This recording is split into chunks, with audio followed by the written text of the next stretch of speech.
Hey guys, so we just got a new siege general in game, Stephen II. Uh, Looking off him right off the bat, he does have the defensive abilities, so he can be used as an assistant on the wall. If you saw my defensive general video I posted yesterday, I did mention that uh, generals that are focused on one skill type, as in a dedicated siege general with this skill being put on the wall, is a very viable option compared to a normal defensive general assistant. And Steven would make a very good general for that position if you're looking for that. When we look at his basic skill, it's pretty solid overall. Nothing too crazy though. When you fully ascend him, he gets very high attack, very nice defense and HP, just high stats all around. 8% march size, which is pretty decent. You get it after the third star, so it's not buried too deep. So that is a positive. On the specialty side of things, just some solid damage, defense, and HP. Nothing too crazy. No march size from it. This Covenant on him is pretty interesting.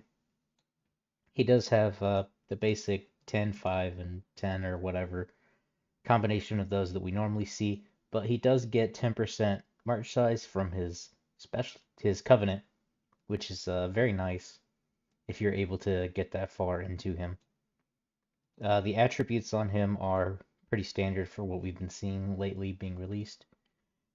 And then when we total all of this up, he comes out to top for total attack. Second is Theobald, which is the one that released previously. Theobald is 10% lower, but Theobald can take the attack book and Stephen cannot. 303 on the total defense is very nice. Not the best, but very close up there behind him. He is the highest HP defense general for the siege. So considering the HP and defense, he is probably the best in terms of total, with some close second ones being Gunther. And yeah, Gunther's the only one that comes pretty close. Theobald also comes very close.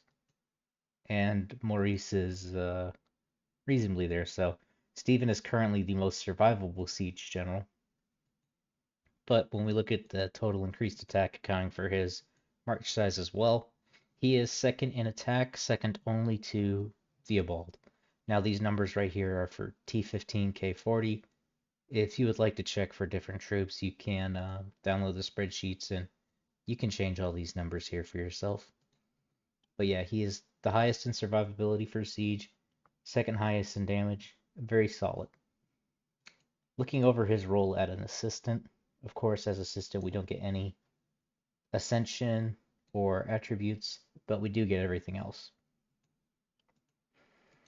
He does have the highest attack overall as an assistant, the same as Hanyadi, but he does have a lot more HP and defense than Hanyadi otherwise would.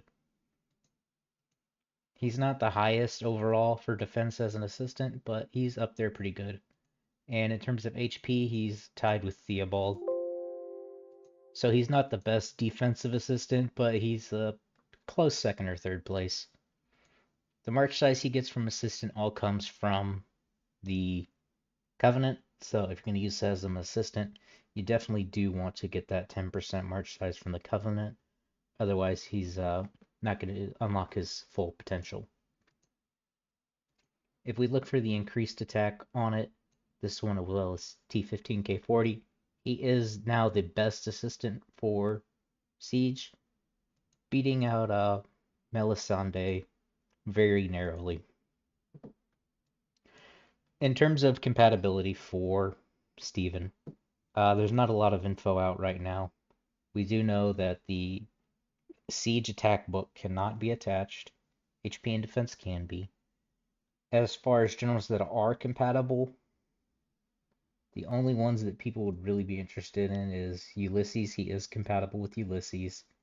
He's compatible with Edward Teach. And then Septimus Service and Khalid are not compatible. and then most of the other ones are no information as of yet. I think the best use case scenario for Steven is going to be in the assistant role for your already pre-existing general. If you happen to have Theobald at a up and running level, I think that he will be a favorite assistant for Theobald, and I do believe they will be compatible because Theobald can take the attack book and Steven cannot. So it does seem like their skills will probably work together, but we'll have to wait and see. But if these two are compatible, they will be the best in slot combination of siege generals. If you don't have a siege general already up and running, or you have somebody that's a little bit older like Ulysses and you're looking for a new siege general to invest in, he's definitely a very solid option as a main general or an assistant general. He's going to work fine in both of those roles. Alright, so that's all I got for today. Hope y'all found this video informative. I'll catch y'all in the next one.